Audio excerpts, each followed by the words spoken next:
My talk is about, it's about colour, shape and size, but it's not particularly about any of them. They're just going to be used as examples of general kind of phenomenon. And the phenomenon is what I'm going to call an antinomy, or it's just my fancy word for a contradiction. There's two things which I think it's very plausible to believe about properties in general. And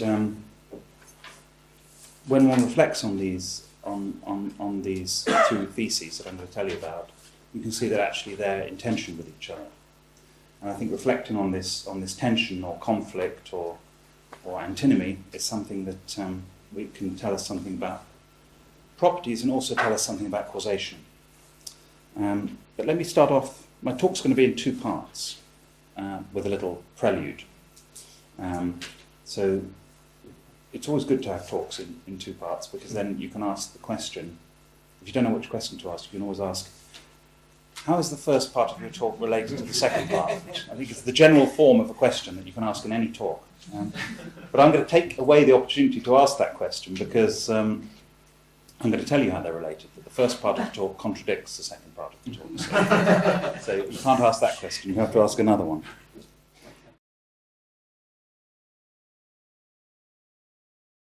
Let me start off before I go to the first part. My prelude, and just say a couple of things about colour, shape and size. If something has a colour, then it must have some specific colour.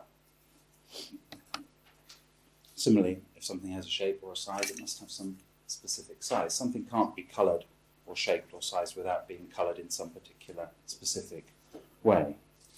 And in the philosophical tradition, these kind of properties like colour and shape and size are known as determinable properties. And their specific colours, specific shapes are determinants of these determinables. This terminology was introduced by W.E. Johnson in his 1921 book, Logic. W.E. Johnson, if you don't know, was a Cambridge philosopher who was rather Wittgenstein liked him, and in a sort of very patronising way, thought he was very nice, but didn't think much of him as a philosopher, so he sort of went down the dustbin of history a bit. He's come up again in relation to these claims about determinants and determinables in some recent literature. He's also supposed to be, according to Braithwaite, professor in Cambridge years ago, W.E. Johnson was the first person to make the distinction between laws of nature and accidental generalizations. This was according to Braithwaite. Braithwaite said this distinction was never clearly formulated before. Willie Johnson made it. So he invented this terminology, determinants and determinables.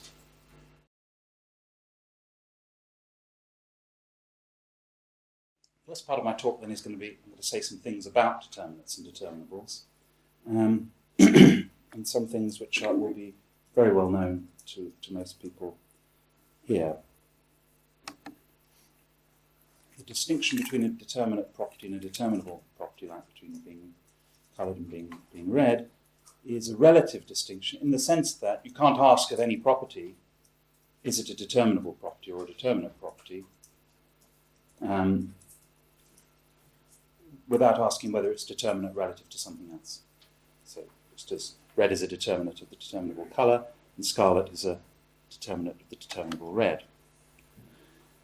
However, one might wonder whether there's such a thing as a determinate property which has no further determinants, that is, which isn't a determinable of any further properties. And in a recent paper, Eric Funkhauser, I'm not sure. Do you know this guy, Sean? Eric Funkhauser? I like to call him Funkhauser. He wrote this very interesting paper on this subject, and he coined this term superdeterminate, which is for properties which have no further determinants, which is not a determinable of any other further property. So the idea here will be, I'm going to concentrate on the case of colour because, for various reasons, nothing really depends on concentrating on the case of colour. If you're one of those weird people who thinks that colours aren't real, then you can just translate everything I say into talk about shapes, you can say. Because assume you think shapes are real. If you don't think shapes are real, then I can't help you. There's nothing I can say can help you. But similarly, we can say a superdeterminable would be a property which is not a determinant of any other. So perhaps colour is a superdeterminable property, and perhaps a specific shade of orange, which is on this screen, would be a superdeterminant, if there are such things. And there's a question: are there superdeterminates?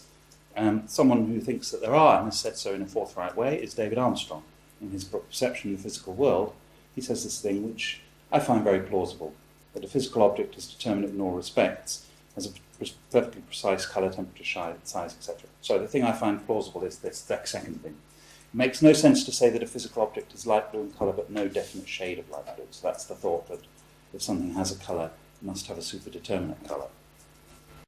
Johnson, in his discussion of this, distinguished between our descriptions of the properties and the properties themselves, which is a distinction you learn if you go to Cambridge, the distinction between describing something and the thing itself, which is a very important distinction which you all have to bear in mind.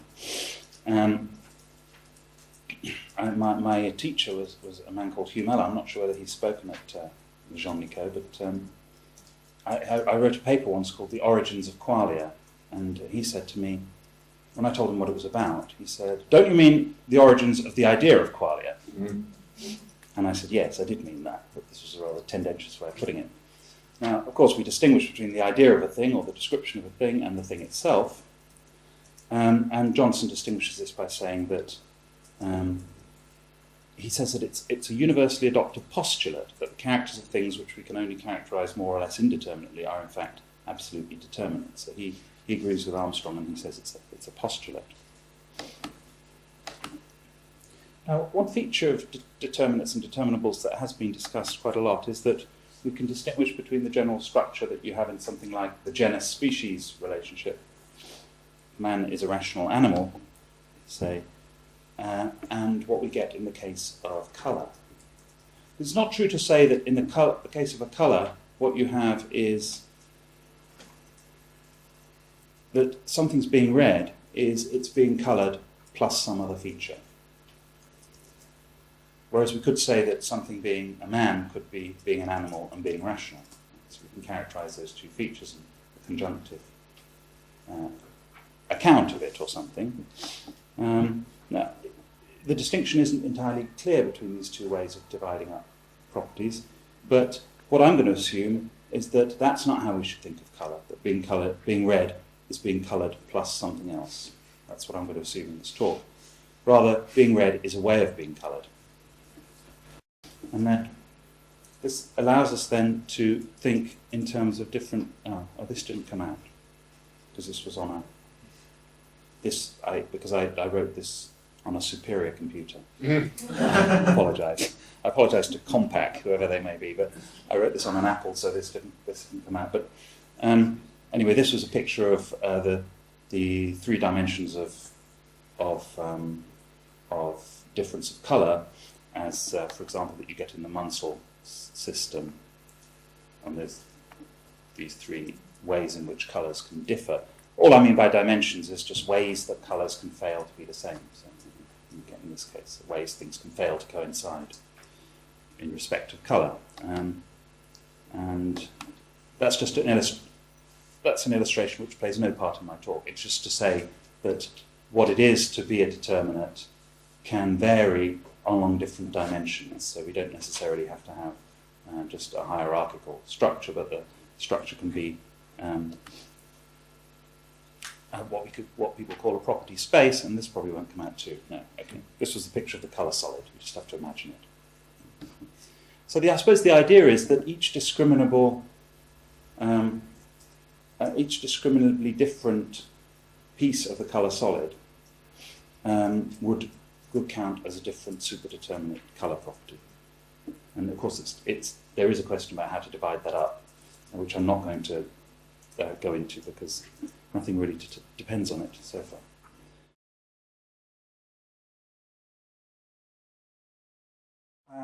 Now I hope my picture works for this one, because now I'm going to come on to the main theme, which is the efficacy of colour.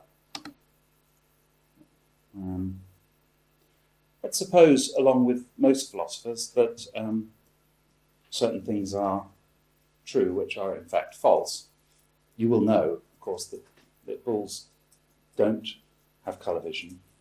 But let's suppose that it's true that they do. Let's suppose that bulls actually are angered by the redness of the matador's cloak. I think we have, yes, the picture came.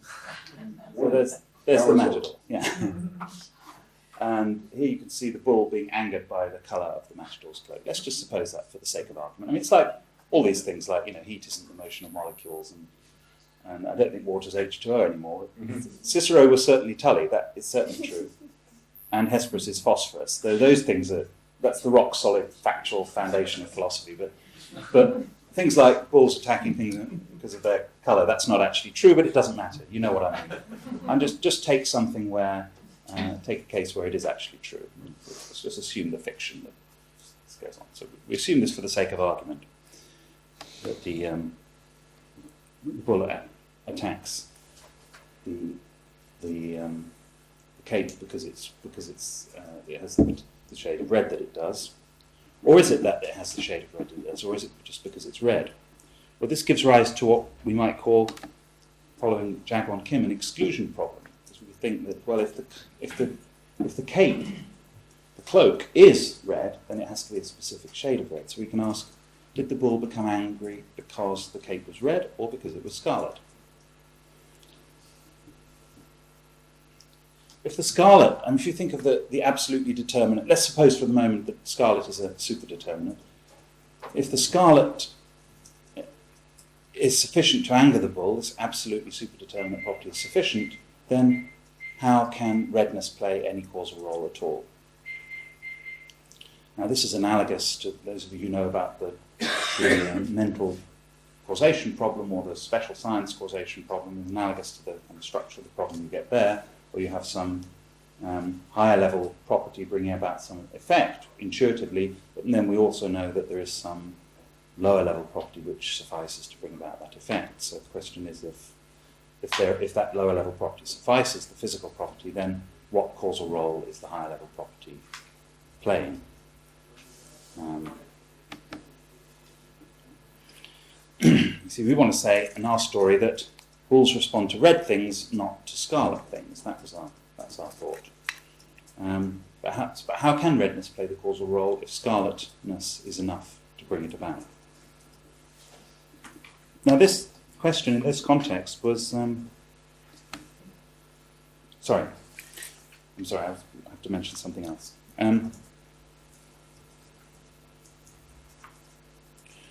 Why do we think the bulls respond to red things rather than scarlet things? Well, the one very plausible thought is that if the cape had been a slightly different shade of red, and here's actually a different matador with a different coloured cape, the bull would still have attacked. So what we're appealing to there is the idea of the redness of the thing that made the difference to whether the bull attacked, not the specific shade of red.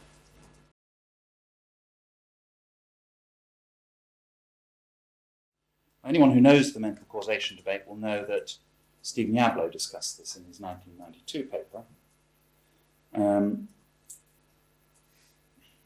And he appeals explicitly to the intuitive idea behind the counterfactual analysis of causation, which is that the cause is the thing that made the difference.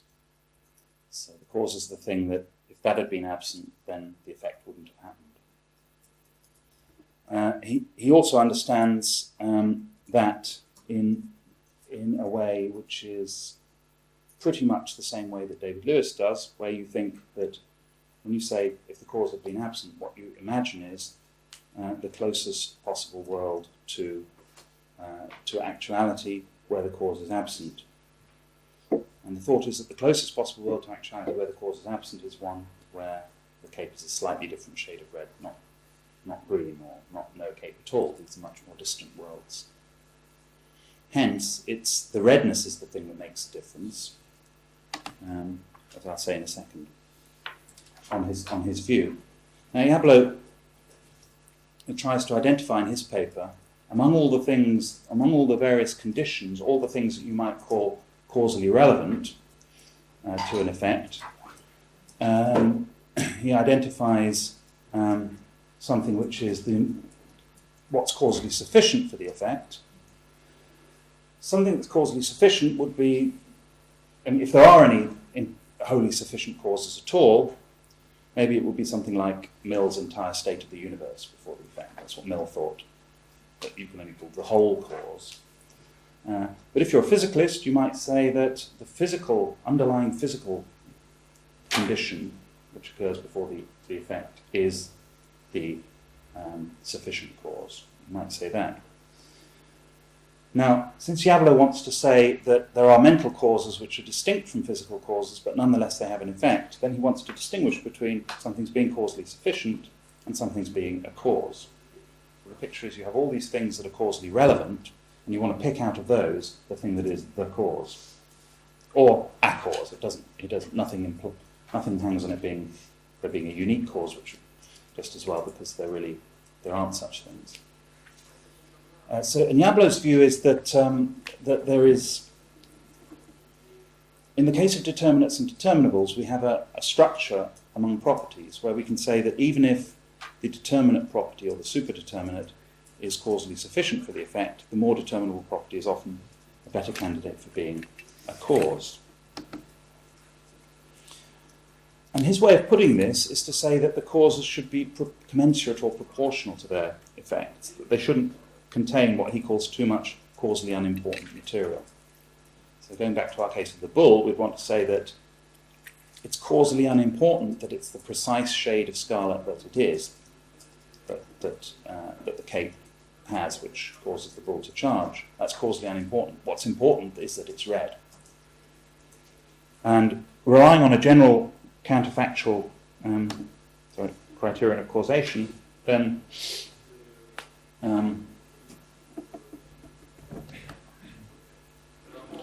which is, as I said, is this idea that the cause is the thing that made the difference, then we can see how Diablo's picture would work out in the case of our example, that it's true that if the cape had not been red, then the bull would not have been enraged. But it's false that if the cape had not been scarlet, then the bull would not have been enraged, because the way he's understanding that is that the closest situation where the cape is not scarlet is one where it is another shade of red. Now, there's a bit of a controversy about how to understand counterfactuals like that, but that's what Diablo's assuming, and I think it's very plausible to say, at least on the intuitive notion of closeness, if there is such a thing, a world where you have a slightly different shade of red, but everything else is the same, is closer than a world where you have no cape at all. So that's how you get the efficacy of a determinable property from these principles about counterfactuals and causation. And Diablo's interest in putting forward that argument was to defend the efficacy of the mental. And how he gets to the efficacy of the mental from this is by advancing the absolutely independently, intuitively unplausible thesis that that mental properties are determinable properties of their physical determinants. So basically, accept the myth for the time being that C-fibre firing is pain. C-fibre firing is a way of being in pain. Now, I think that's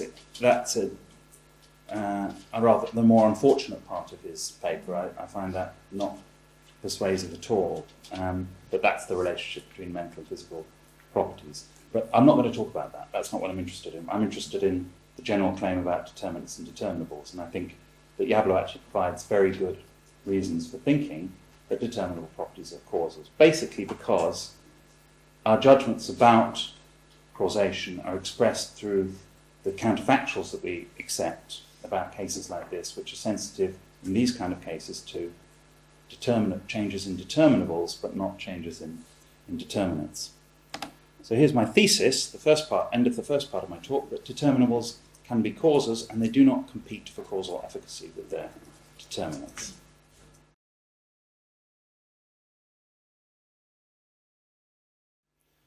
Now, what I'm going to say in the second part is going to be rather more general than what I've just said.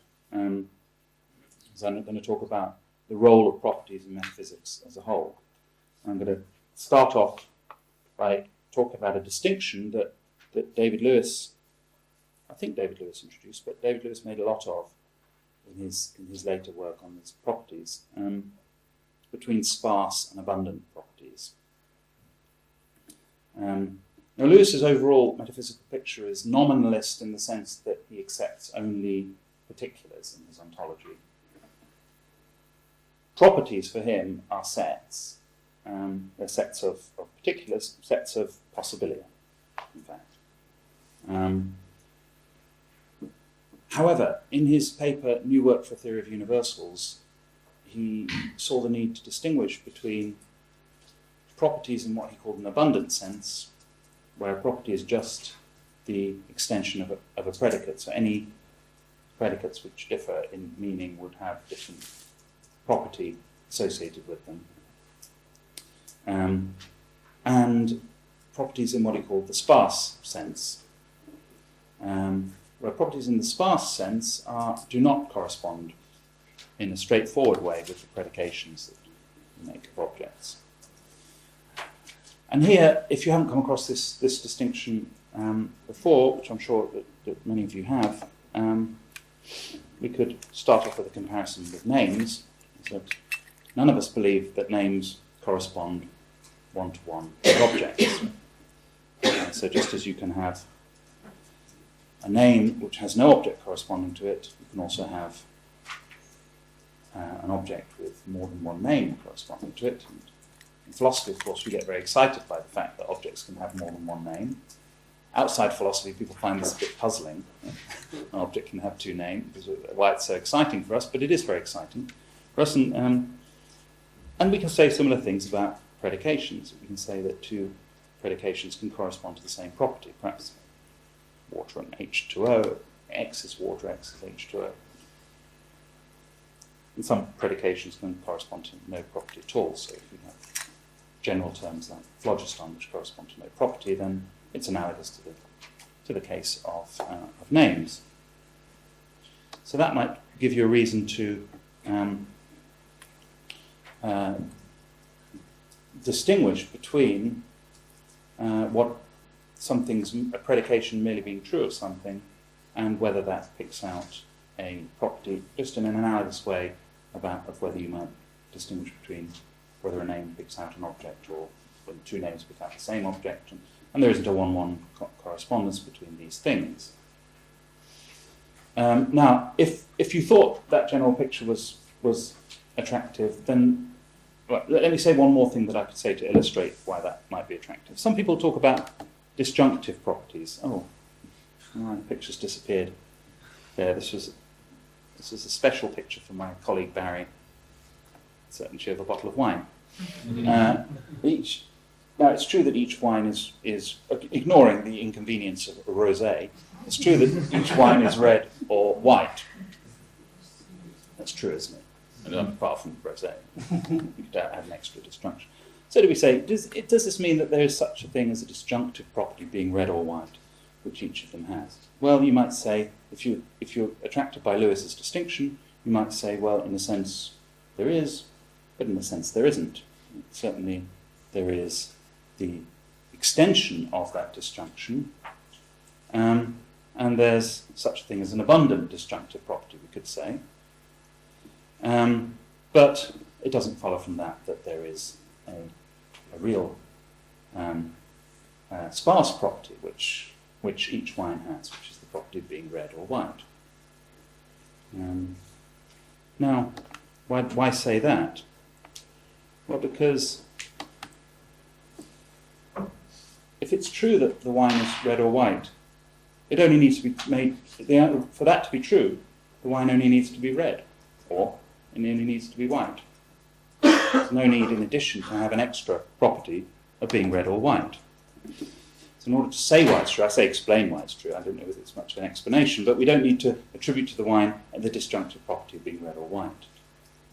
If you think of the sparse property as, in this Australian terminology, a truth maker, then you can see why you have no need for disjunctive properties. I think actually that's quite a good bit of philosophical stable cleaning to get rid of this notion of a disjunctive property, which is used all over the place in philosophy of mind, for example. It's not often appreciated that if something has the property of being C fibre firing, then it also has the property of being C fibre firing or B fibre firing. Disjunctive properties are not any. If there are disjunctive properties, then they're all over the place. So you don't need to prove that there are disjunctive properties. It follows just from accepting the very idea that properties can stand in those kinds of logical relations. And if you're a friend of sparse properties, as I am, then you're going to want to step back from that and say there's absolutely no reason to believe in such things, disjunctive properties. So I introduced disjunctive properties because, and so, for example, you need to get into that whole debate about whether you can be a reductionist if you identify a mental property with a disjunctive property. If you take the idea of a disjunctive property seriously, then every property is disjunctive, or every property implies a disjunctive property. So that's just introduced by the very activity of disjoining. So it's not a substantive thesis that there are disjunctive properties with which mental properties are identical. Every mental property will be a disjunctive property, just trivially. My reaction to that is not that that's a great metaphysical discovery, but it shows us that we should just put disjunctive properties down in the dustbin of history with W.E. Johnson and John Kerry and people like that who are in the dustbin of history. That's what I promise. Sure, of course. And you like this distinction, this Lewis distinction between two kinds of properties rather than distinguishing between predicates that can be logically compounded out of simpler predicates, but making a distinction between predicates and properties. You're saying that not all predicates express properties. You don't like that. It could be taking that line. It could be a way of saying the same thing. Okay. So you don't want to emphasize any distinction between those two options. Oh, I would. I mean, that's. I'd like to say that too, but I think this is just a more concessive way of talking that would let the properties, the property distinction. The distinction between sparse and abundant. It's less controversial. Yeah, you can just say antagonize less people. Yeah, it's like some people will say, for example, there's no such property as the property of being the Pope. People will say there's no such property, because it's just being the Pope is just supervenes on some other properties or something like this. And you want to say, well, let's not get too hung up on the word property. We can say it's property in the abundant sense, or in the sparse sense, not in the sparse sense. So I think, although my sympathies are with the thing that you say, I'm going to put it in terms of sparse properties, just to make it clear what it is that I'm talking about. So disjunctive properties are an example of where you can simplify your ontology by by introducing this distinction, I think.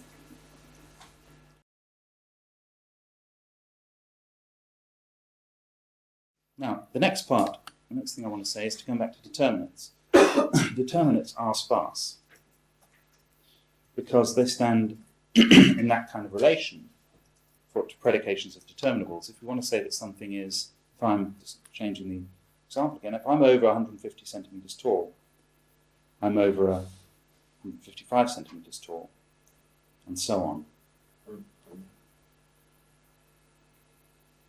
Sorry, I'm talking about I am actually over 155 centimetres tall, and so I'm also over 150 centimetres tall. All these. Now, one way to look at it, you could say, is that I have as many heights as there are true predications of height of me. Another way to look at it, which is the sparse way to look at it, is that these truths are all made true by the determinate height I actually have. Nothing more will be needed to make them true than just me having the height that I have, and then this makes true all these different predications.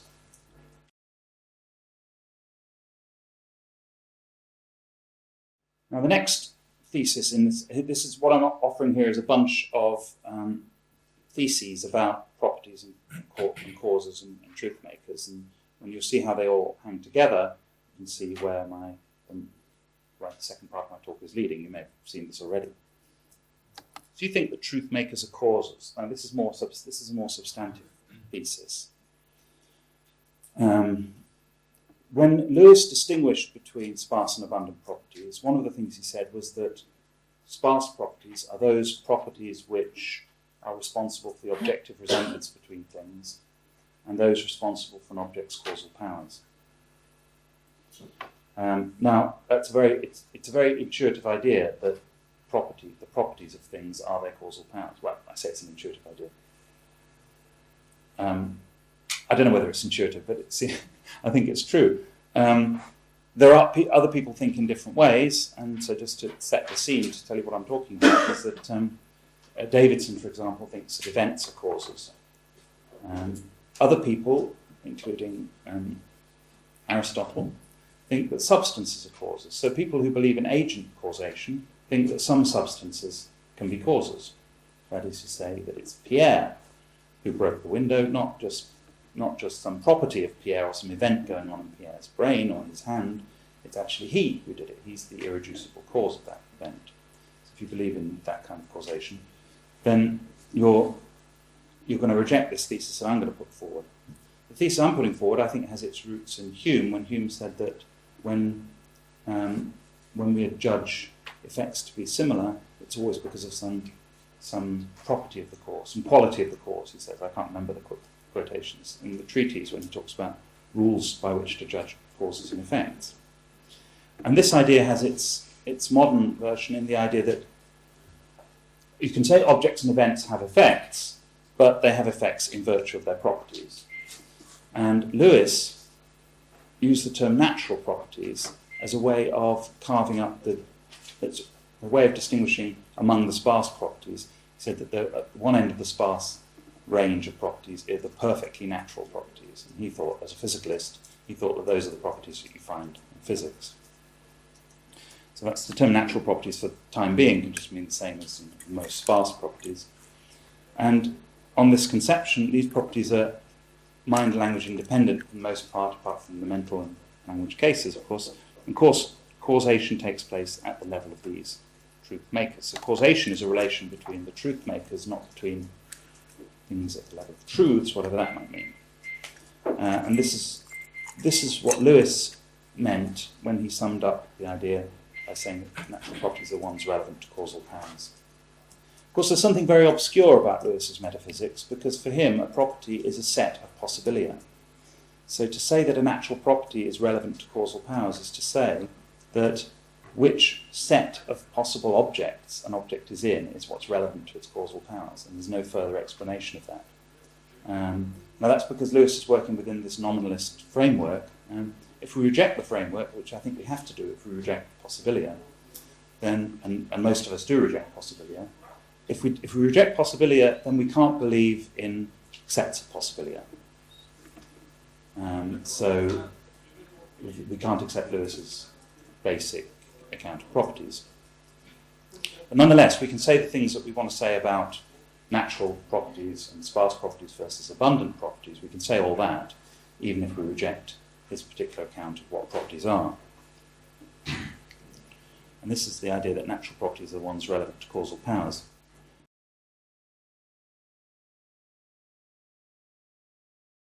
Now this gives us something which we could call an argument. It's an argument whose premises are all very close to each other, but let me tell you where it's leading. That if a property is sparse, then it's a truth maker for predications. That's something that part of the definition of what it is for something to be sparse in my way of thinking. Of course, Lewis didn't like the talk of truth makers. He didn't mind talk of truth makers. He just understood this as a way of saying, in this phrase of Bigelow's, that truth is supervenient upon being. But he didn't like the sort of things that Armstrong and others went on to say about truth making. Armstrong says, for every truth you have to have a truth maker. And Lewis said, no, you don't. I don't quite understand how you can just say, someone says, all F's a G, and Lewis just responds by saying, no, some of them are. So some truths have truth makers, but not all of them. But I want to sidestep that debate. What's important for me is the idea that you introduce the idea of a sparse property by introducing the idea of what's needed to make something true. If the property is a truth maker for predications, then it's absolutely determinate, or superdeterminate. So if a determinable property, if you're talking about a predication of a determinable property, then the truth maker for that predication must be something absolutely determinate. And then property is sparse, it's absolutely determinate. I mean, I suppose we're here where I'm only talking about properties that have the determinable structure. Now, the additional thesis that I haven't argued for, I just asserted in the previous page, appealing to ideas of Lewis, is that all and only sparse properties are causally efficacious. If there's causal work being done by properties, then it's only the sparse ones that are doing the job. And that's because causation has to take place at the level of the truth makers. And it follows from that if a property is causally efficacious, it's absolutely determinate, or superdeterminate, I should have said. That's what you mean by absolute. Yeah, sorry, yes. Okay. Yeah. It's superdeterminate.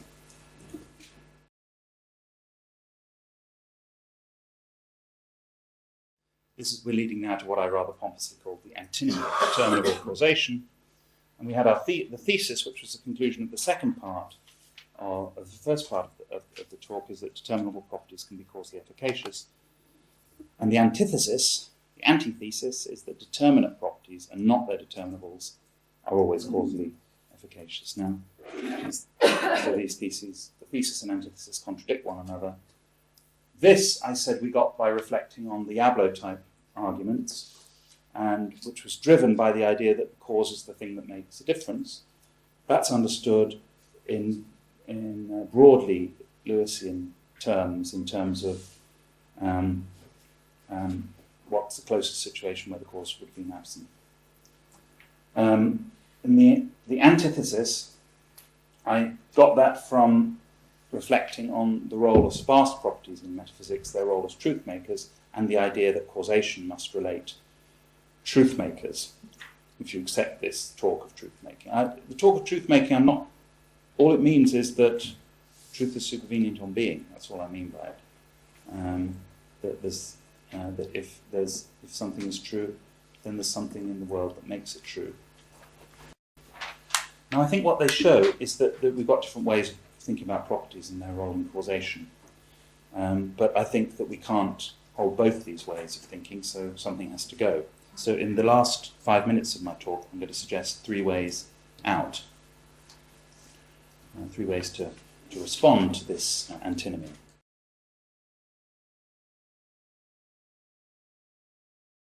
Now, the first response is to distinguish causal efficacy from causal relevance. Determinates are causally efficacious rather than determinables. This should say determinable. Determinables are causally relevant. Now, people do make distinctions like this. No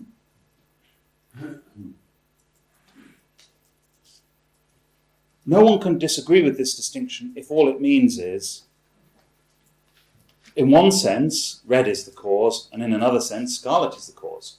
But that's just our problem. Right? So Kripke says somewhere in that paper on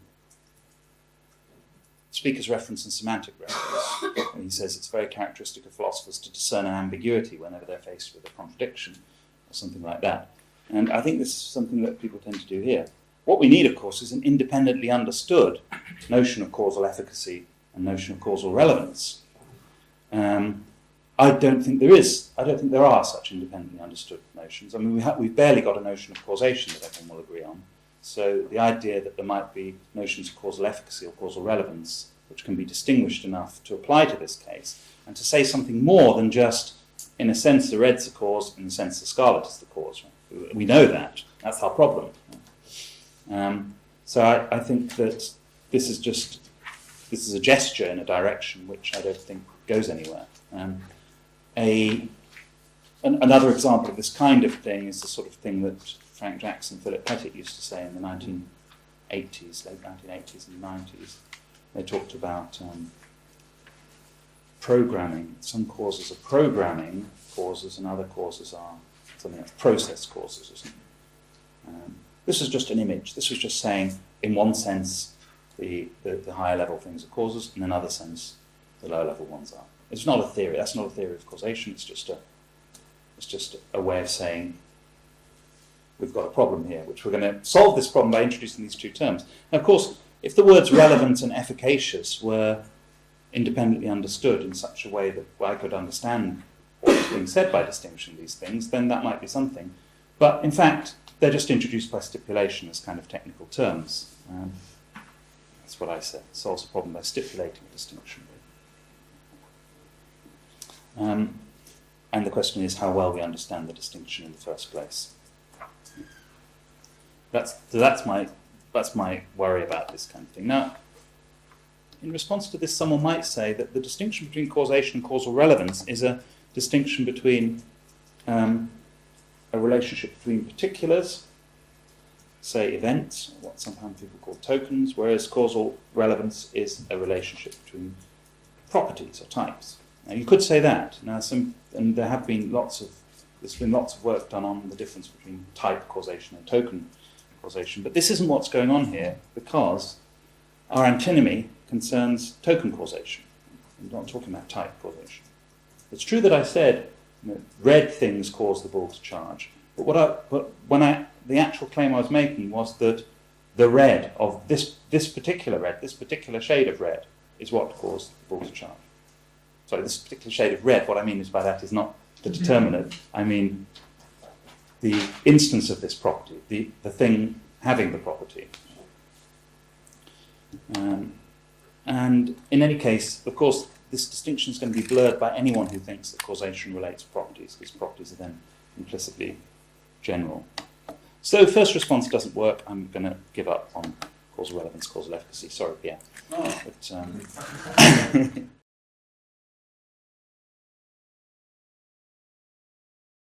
so let me consider instead the second response, which is to give up the claim that truth makers must be superdeterminate.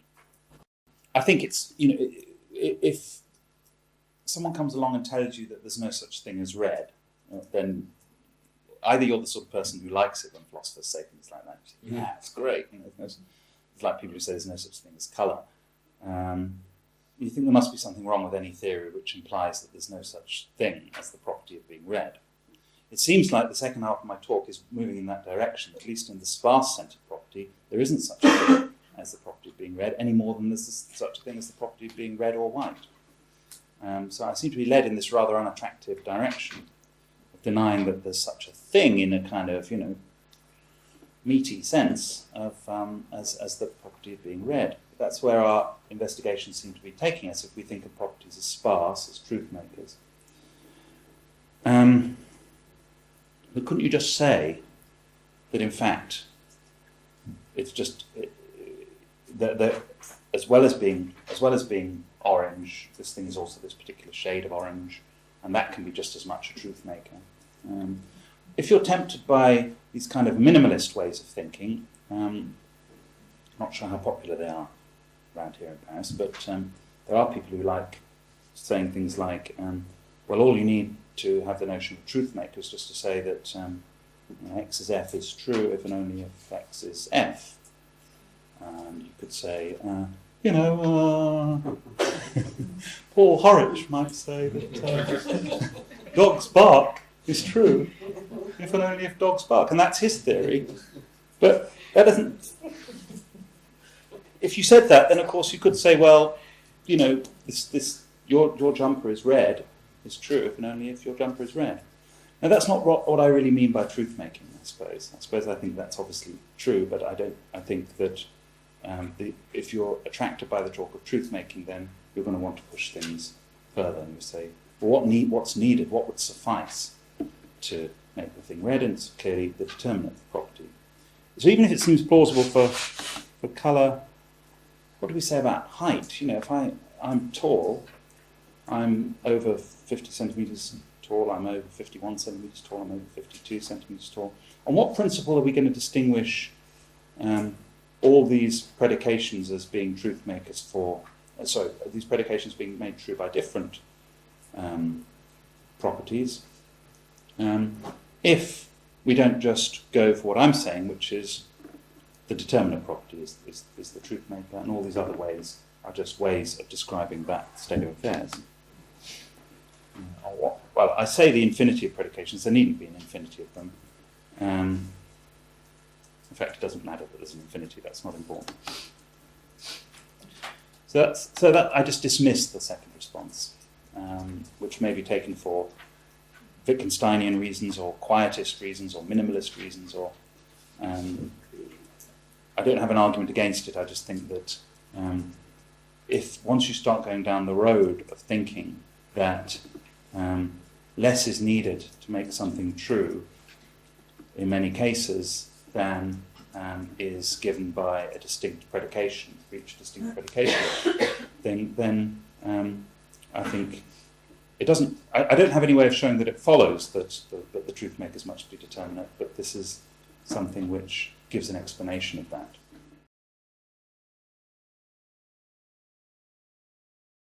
So the third response is going to be what I think is the right direction to go in, but I only have a brief sketch of this and then I'll finish, which is this, that what this puzzle really tells us is that we have to distinguish our ways of thinking about causation. Not in the sense of causal relevance and causal efficacy that I mentioned before, although you could use those terms for this way of thinking, but rather in something that's been coming out a lot of the literature on causation in recent years, that we have, on the one hand, we have the idea of causation as a kind of dependence, causation as counterfactual dependence. And on the other hand, we have the idea of causation as a process. And people like Peter Menzies, who have done pretty much everything that's needed to be done to show that the counterfactual analysis of causation cannot succeed, still think there's some basically because of the problems to do with preemption.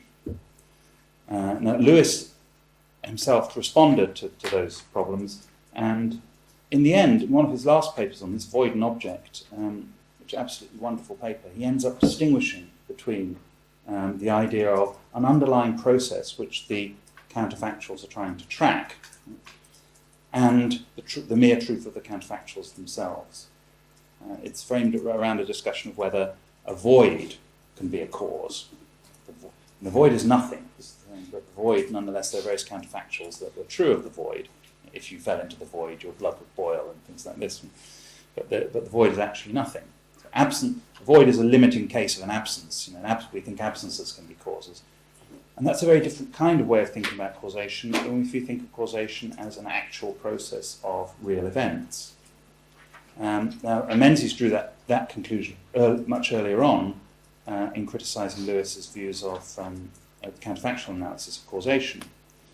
And this is what's going on in the preemption case, because in a preemption case, what makes you think that the preempting cause is the cause, even though the counterfactual isn't true, that if that thing hadn't been there, then the effect wouldn't have happened?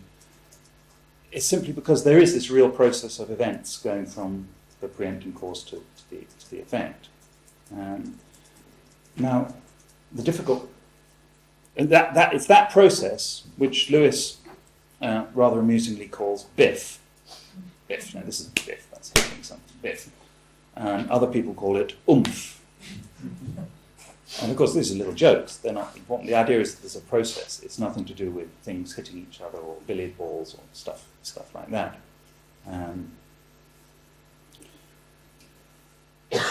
This means that, strictly speaking, just as we have to give up the counterfactual analysis of causation, then we have to give up the counterfactual test for causal efficacy of properties. And the difficult question, which I don't have anything very illuminating to say about, is that what is the relationship then between counterfactuals and causation? And this is kind of, if you accept that this is the right moral of the antinomy that I've put forward, then you have to rethink the way in which the counterfactuals which we think are true relate to the causally efficacious properties of things. And actually, in some ways, it could be said that what I'm doing here is giving a version of the first response, talking about causal relevance, causal efficacy, where relevance is the counterfactual, is established by a counterfactual test. And maybe that's true. I don't want to jump on those accounts particularly, but the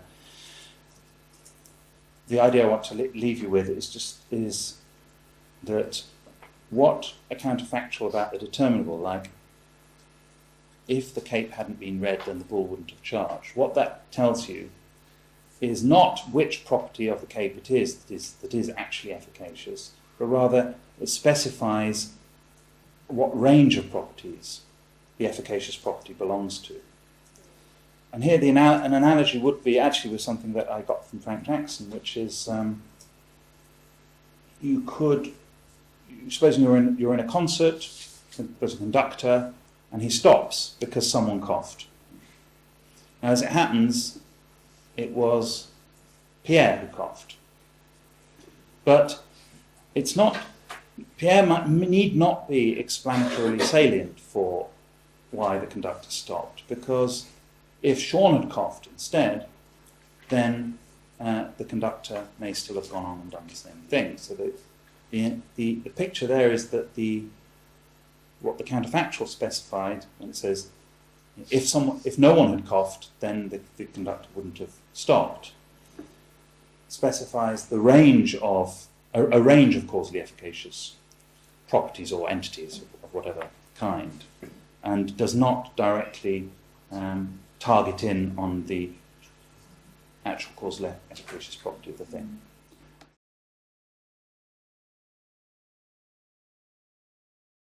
So that's my very, very brief suggestion about how to respond to this. And just very briefly, my conclusions are that the defender of sparse properties should hold that only determinate properties are causally efficacious.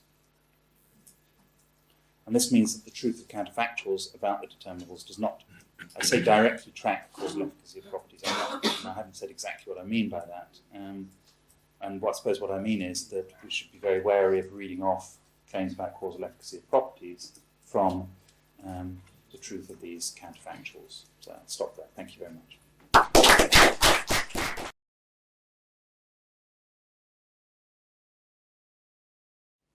Two kinds of questions. One is a very naive question having to do with how you want to, how reliable for the distinction between determinables and determinants in general, and in particular superdeterminism, is just ordinary language, the existence of a lexical item in language, going to be actually a reliable guide.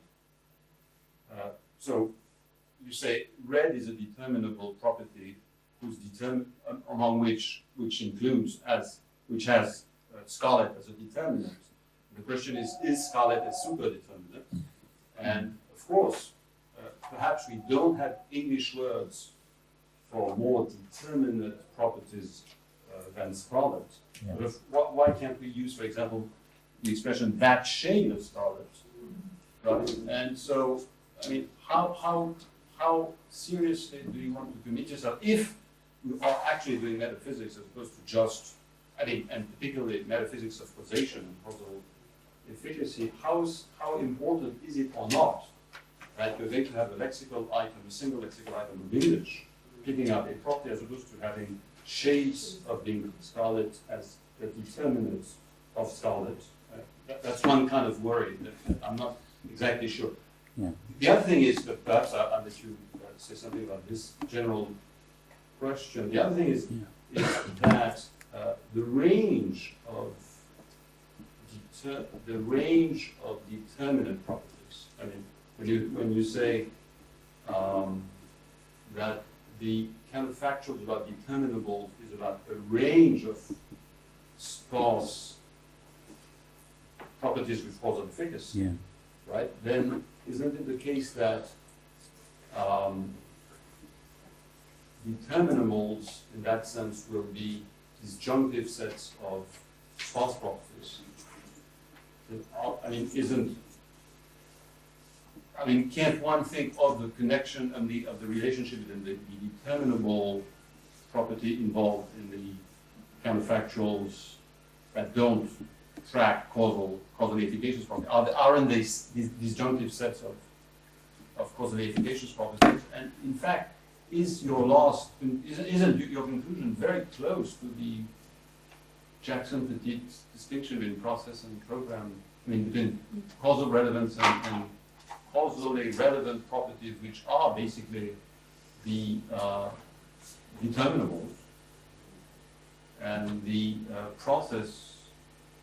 properties involved in process explanation, which are properties with causal efficacy. I mean, is really your conclusion so far away from? I thought rejecting the first solution was moving very far away from the Petit-Jackson, and I wonder whether your conclusion is not a reenactment of the Jackson view. Your second question actually had two questions in it. The question about whether the range that it's an interesting question. What this means to say a range of properties. Let's accept for the time being that the whole sparse picture and that you have all these sparse properties. Then they fall. What does it mean to say that some of them fall into a range? Well, I think that's where the idea of dimensions of determination would come in. So, for example, in the colour solid, you have one dimension is hue, where you have the four basic hues, and that would be one way of capturing a range. So, and another would be, say along the dimension of saturation, and which would be how grey it is and how pure it is, and the other is, in the range of brightness, so how close it approaches white and black on the other side, and these could all capture ranges of properties. So, that's an important issue, and thank you for raising it. Well, you said would you then think of the determinable as a disjunctive set of? You could think of it like that. I mean, I don't think of properties as sets myself, but and if people want to believe in sets, then they're free to do so. So and if you've got sets, then you've got disjunctions of sets, and so yes, you could think of them in that way. My own feeling is that those things aren't properties. That the things. I mean, coming back to your very first question when you interrupted me, I really want to say that the properties of things are the truth makers and the sparse. So I want to be very Australian about that kind of thing in the end. But to be conciliatory, I could say that the abundant properties will be these can have these kind of Boolean operations performed on them if they're sets, because you can do that kind of thing. That's fine. But they're not the kind of things that can be causes. That's the picture, and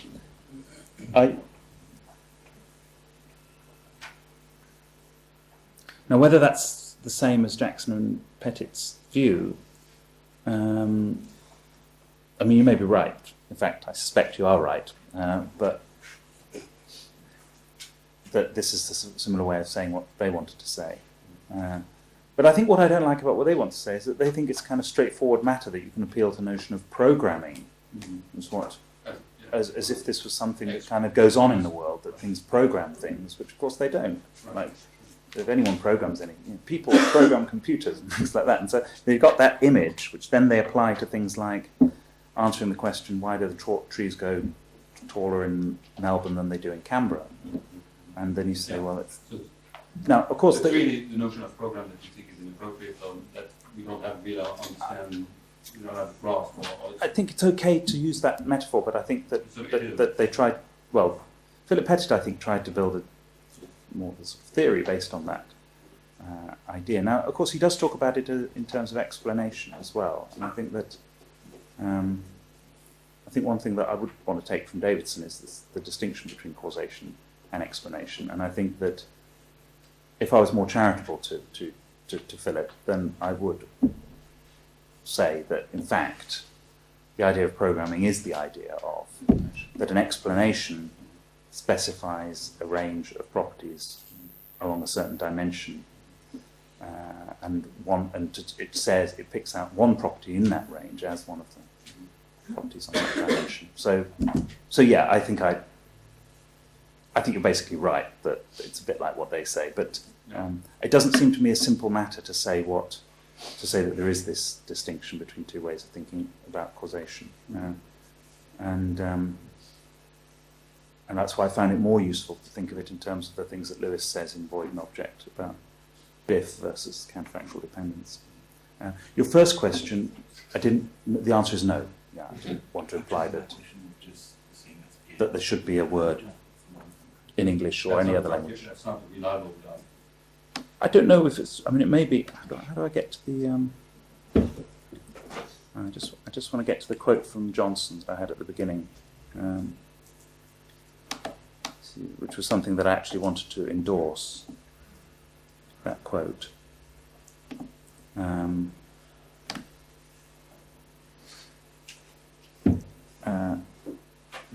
It's the characters of things which are more or less, if anything, if there are superdeterminates at all, and there's no such thing as a proof of this or anything, but there are superdeterminates, then there's no reason to suppose that we should have a word for each superdeterminate. Just as we don't, I mean, of course we could have a word like that shade of colour, we could demonstratively identify a shade of colour, but we don't have a distinct word for each discriminable section of the colour solid. So that's not really important so much. But what is important is that properties do come in this structure, I think. My question was just the same as Pierre's, but just to follow up on the notion of programming, there's one thing that, if I remember Jackson and Petit say, they talk about probabilification. If you say that the range of properties is something which makes probable some sort of event or process, wouldn't that help a little bit more to specify what the sort of relation we have between the range and the actual case? You mean what makes the effect probable is that it's a property within that range. Yeah, I'm not sure. Maybe that's right. I think in general, I don't think it's right to say that causes make their effects probable. Although it may be true to say that they make them more probable than they would have been if the cause hadn't occurred. I think that those are two different claims. So maybe if we can understand it in that second way, and so have sort of counterfactual and probabilistic thing, then that would be a way of saying, yeah, it would be something like that. That you would think that it's more like, so in the case of a bull, it's more likely that the bull would have charged than if it hadn't, than if it had been a property within that range than if it hadn't. So combining it with that sort of view of causation that Humana has, I suppose, you could think that's a way to link this thing. Yeah. I have two really naive questions. I mean, the first one is just, could you sort of just make a little more precise the distinction between, I mean, you like range of properties, you don't like disjunctions or properties, or at least you don't like disjunctive properties. Yeah. So you could explain more clearly what's the difference between a range of properties and a disjunction of properties, and between a disjunctive property and a disjunctive property, other than just sort of the way we think about the same thing. Sorry. I don't like. Because a range of properties is disjunction of the properties that are in that range. Yeah, I mean, this comes back to what I said to Pierre. You could think of it that way.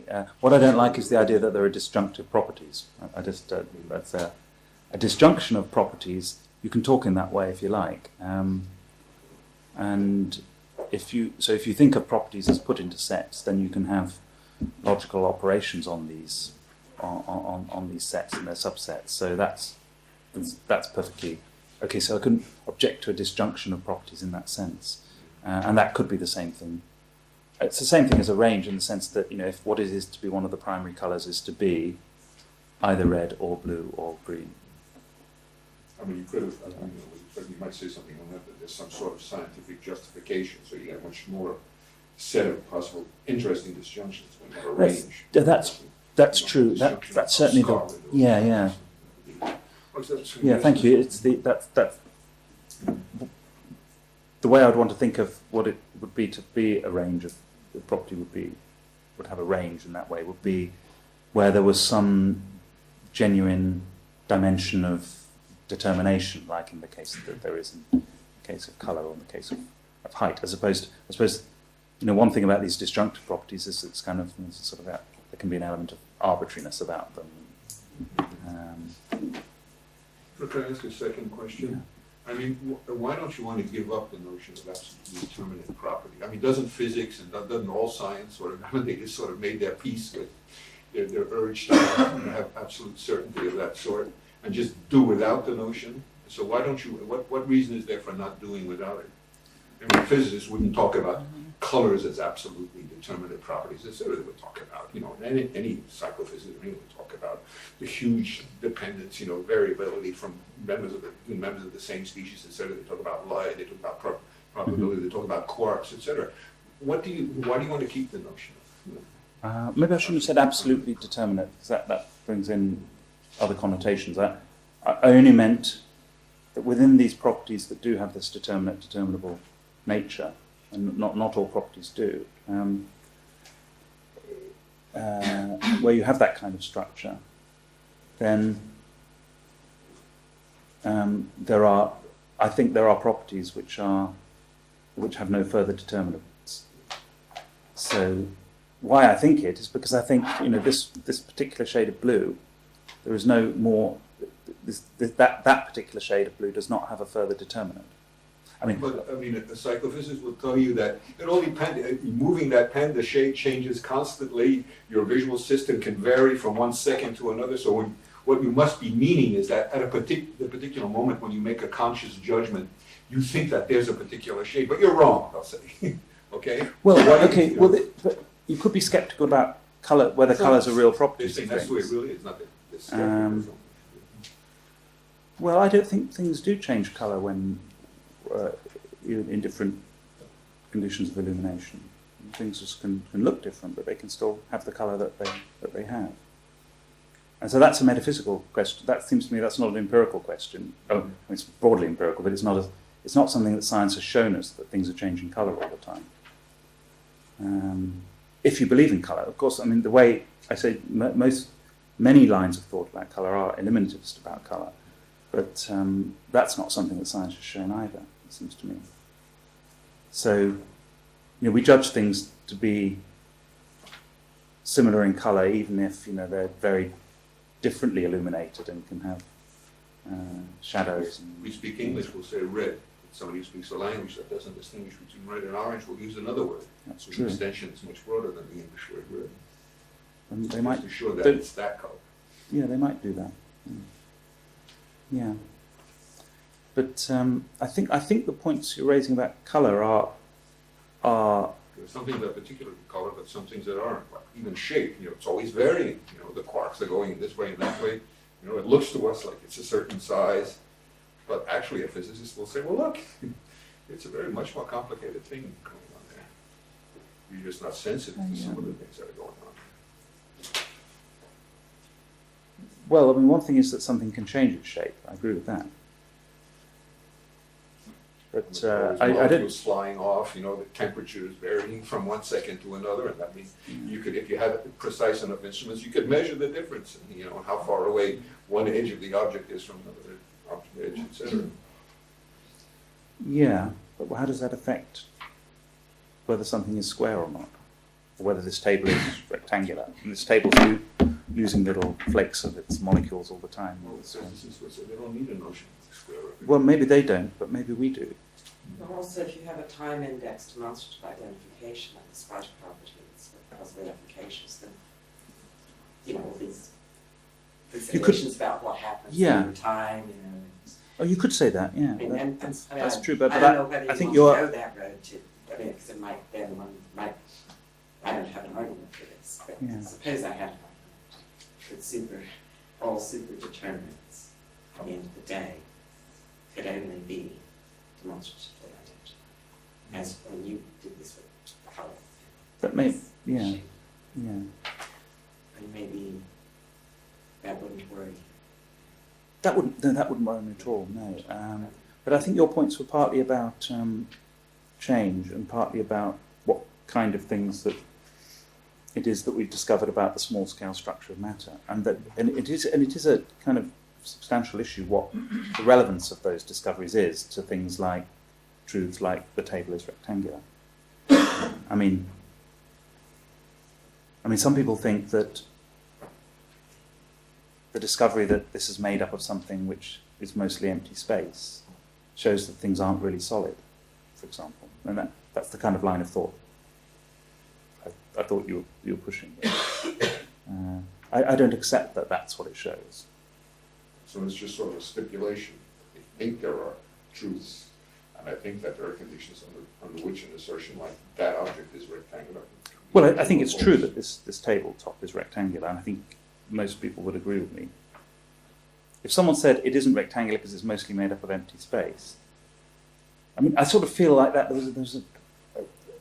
it's a bit like, this thing that Wittgenstein said about the why do people used to think that the sun went around the earth, and Anscombe says to him, because it looks as if the sun goes around the earth, and he said, well, how would it look if the earth went around the sun?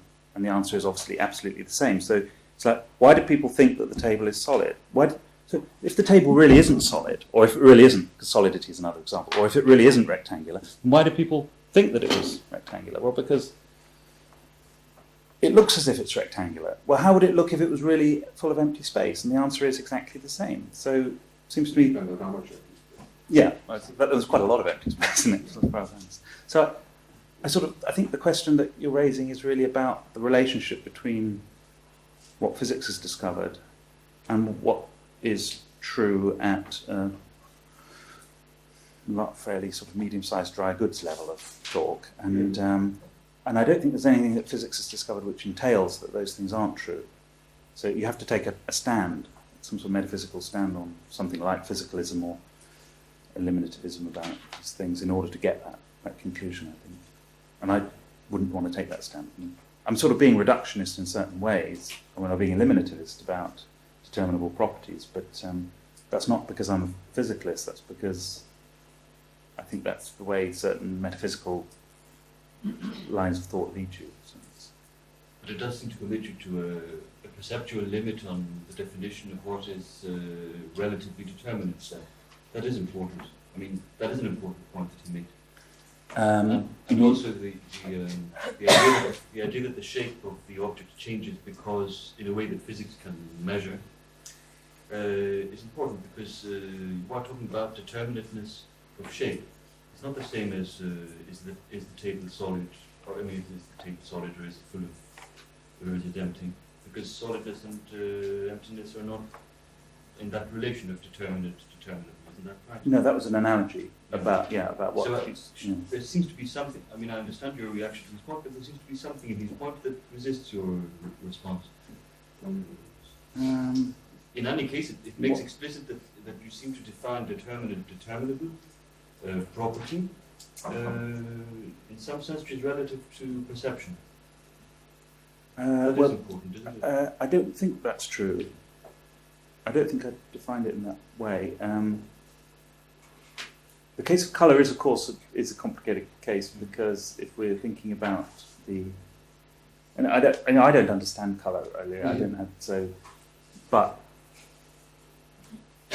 it's certainly true that we think of perceptual acuity in some way marks off the differences in the colour solid. There's no other way of doing it. It can't be done in physical terms, which is why a lot of people would want to say, I mean, purely in physical terms, it has to be psychophysical. And that's why some people would want to say the colours aren't real. But, and I also think that colours are special in the sense that you can't know everything about a colour without experiencing it. But that's something, I think that is a thesis about colour rather than about determinates and determinables. I think length isn't perception. Sure. Perception based in the same way. Why would It it depends be? on how fine-grained your perception is in time and in space. Suppose you had some brilliant philosopher from another planet, really sees that empty space, and he sees that the edges are always coming, and going, because he just has a different perceptual system. I mean, are you gonna, what medical truths are you gonna be, metaphysical truths are you gonna be able to agree on with? I don't think how long something is. I don't think the distinctions in how long something is depend on our perceptual acuity. He would disagree with you. And I think that's the Change difference them all the between time. colours. I suppose I'd to. What Says, can we? That microsecond, when it was exactly that long, and it wasn't exactly rectangular because there was a little bump over there. I don't think it depends on that. I think it depends on what you're taking to be the thing, which is another difficult question. Because obviously we don't think, or I don't think, that that you go out of existence if you lose a flake of skin or a hair or something. So we don't believe in. If we believe in persisting things, then we have to have some account of what makes something persist, and hence the kind of properties that something the persisting thing has, like its length or its size or its weight or something. That something can have a persisting property.